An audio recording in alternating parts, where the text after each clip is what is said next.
Hari ini kita akan membahas tentang kesalahan dalam berbahasa Indonesia. Bersama saya Eka Putriani Sinombing dan 3 narasumber saya dalam ahli bidang bahasa Indonesia. Pertama ada Ibu Tika. Halo Ibu Tika, selamat datang. Halo, terima kasih. Senang bisa bergabung di podcast ini. Yang kedua, kita juga kedatangan Ibu Iwan, seorang editor penulis buku tata bahasa Indonesia. Halo Ibu Iwan. Halo, senang berbagi di sini. Dan yang terakhir, kita punya Ibu Rahmi, seorang guru bahasa Indonesia di SMA dan penulis blog populer tentang bahasa. Selamat datang Ibu Rahmi. Mari kita mulai dengan pertanyaan pertama. Apakah kesalahan umum yang sering dilakukan orang dalam penggunaan kata atau frasa sehari-hari? Bu Tika mungkin bisa memulai. Baik, ya salah satu kesalahan yang sering saya temui adalah penggunaan kata daripada. Yang salah, penggunaan kata daripada ini seringkali salah. Misalnya orang sering mengatakan daripada saya pergi ke sana untuk menyatakan pilihan, padahal sebenarnya yang benar adalah menggunakan lebih baik atau sebaiknya daripada seharusnya digunakan untuk perbandingan seperti lebih tinggi daripada rendah. Menarik sekali. Bu Iwan, apakah ada contoh yang lain? Tentu kesalahan yang umum juga adalah penggunaan kata dan di dan ke sebagai hubungan yang salah penempatan. Umumnya banyak menulis di rumah menjadi di rumah. Penulisan di rumahnya ini terpisah, harusnya terpisah tetapi menjadi digabung. Padahal di dan ke sebagai kata depan harus dipisah dari kata yang mengikuti kata tersebut.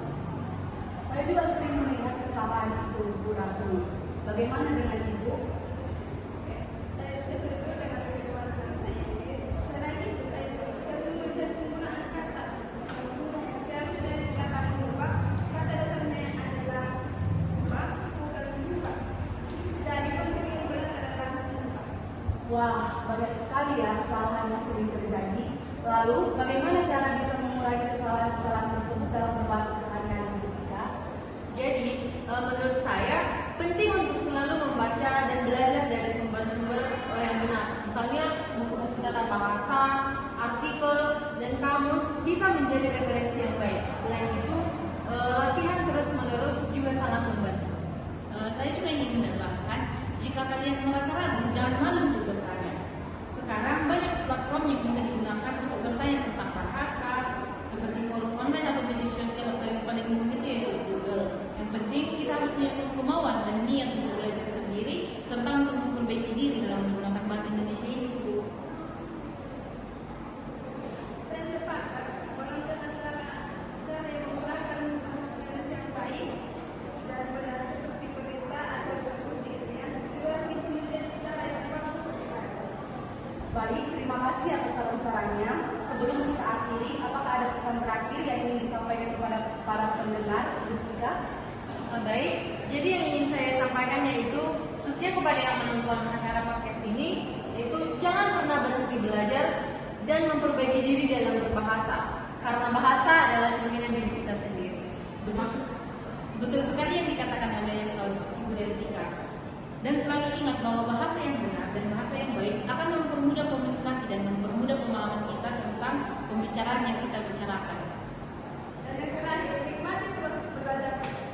Bahasa Indonesia itu indah dan kaya. Mari kita jaga dan lestarikan bersama. Wah, luar biasa. Terima kasih banyak atas waktunya Bu Tika, Bu Iwan, dan Bu Rahmi. Semoga diskusi hari ini bermanfaat bagi para pendengar. Sampai jumpa di episode selanjutnya. Bye-bye.